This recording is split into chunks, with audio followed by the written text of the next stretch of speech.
স্বাগতম।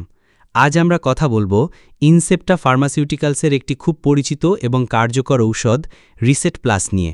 মাথা ব্যথা, জ্বর বা যে কোনো সাধারণ ব্যথায় এর কার্যকারিতা এবং সঠিক ব্যবহার নিয়ে বিস্তারিত জানব এই ভিডিওতে। প্রথমে জেনে নেই রিসেট প্লাস আসলে কি। রিসেট প্লাস হল প্যারাসিটামল 500 মিলিগ্রাম এবং ক্যাফেইন 65 মিলিগ্রামের সমন্বয়ে তৈরি একটি ঔষধ। প্যারাসিটামল আমাদের সবার পরিচিত একটি ব্যথানাশক ও জ্বর উপশমকারী উপাদান, আর ক্যাফেইন এখানে প্যারাসিটামলের কার্যকারিতা বাড়াতে সাহায্য করে। এর মানে হল এটি সাধারণ ব্যথার চেয়েও দ্রুত এবং কার্যকরভাবে কাজ করতে পারে। এটি কখন ব্যবহার করবেন? রিসেট প্লাস মূলত বিভিন্ন ধরনের হালকা থেকে মাঝারি ব্যথা এবং জ্বর কমানোর জন্য ব্যবহৃত হয়। এর প্রধান ব্যবহারগুলো হল মাথা ব্যথা ও মাইগ্রেন। যারা প্রায়ই মাথা ব্যথা বা মাইগ্রেনের সমস্যায় ভোগেন তাদের জন্য এটি বেশ কার্যকর হতে পারে। জ্বর ও সর্দি জ্বরের উপসর্গ। সাধারণ জ্বর, সর্দি কাশি বা ফ্লুয়ের কারণে হওয়া শারীরিক ব্যথা উপশমে এটি দারুণ কাজ করে। দাঁত ব্যথা। হঠাৎ দাঁত বা মাড়ির ব্যথায় এটি দ্রুত আরাম দিতে পারে। মাসিকের ব্যথা। মেয়েদের মাসিকের সময় হওয়া ব্যথা কমাতেও এটি সাহায্য করে।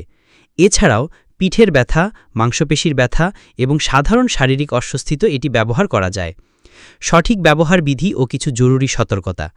যে কোনো ঔষধের মতোই রিসেট প্লাস ব্যবহারেরও কিছু নিয়ম আছে। মাত্রা। প্রাপ্তবয়স্করা সাধারণত 4 থেকে 6 ঘন্টা পরপর 1 থেকে 2টি ট্যাবলেট সেবন করতে পারেন, তবে 24 ঘন্টায় সর্বোচ্চ 8টির বেশি ট্যাবলেট সেবন করবেন না। চিকিৎসকের পরামর্শ। সবচেয়ে গুরুত্বপূর্ণ হল যে কোনো ঔষধ সেবনের আগে অবশ্যই রেজিস্টার্ড চিকিৎসকের পরামর্শ নিন, বিশেষ করে যদি আপনার লিভার বা কিডনির সমস্যা থাকে। অতিরিক্ত ডোজ থেকে সাবধান।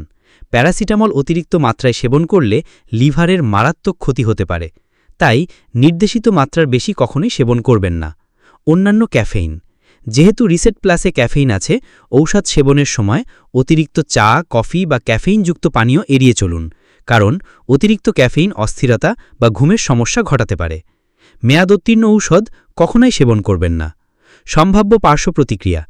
রিসেট প্লাস সাধারণত নিরাপদ, তবে কিছু ক্ষেত্রে হালকা পার্শ্ব প্রতিক্রিয়া যেমন বমি বমি ভাব, পেটে অস্বস্তি বা ঘুমের সমস্যা হতে পারে। যদি কোনো গুরুতর পার্শ্ব প্রতিক্রিয়া দেখা যায়, যেমন ত্বকে ফুসকুড়ি বা শ্বাসকষ্ট, তাহলে দ্রুত চিকিৎসকের শরণাপন্ন হন। আশা করি রিসেট প্লাস সম্পর্কে এই তথ্যগুলো আপনাদের উপকারে আসবে।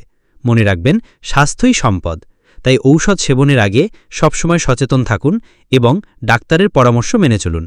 ভিডিওটি ভালো লাগলে লাইক ও শেয়ার করতে ভুলবেন না। আমাদের চ্যানেলটি সাবস্ক্রাইব করে পাশে থাকা বেল আইকনটি ক্লিক করুন, যাতে আমাদের পরবর্তী স্বাস্থ্য বিষয়ক ভিডিওর নোটিফিকেশন মিস না করেন। দেখা হবে পরের ভিডিওতে। ততক্ষণ পর্যন্ত ভালো থাকুন, সুস্থ থাকুন।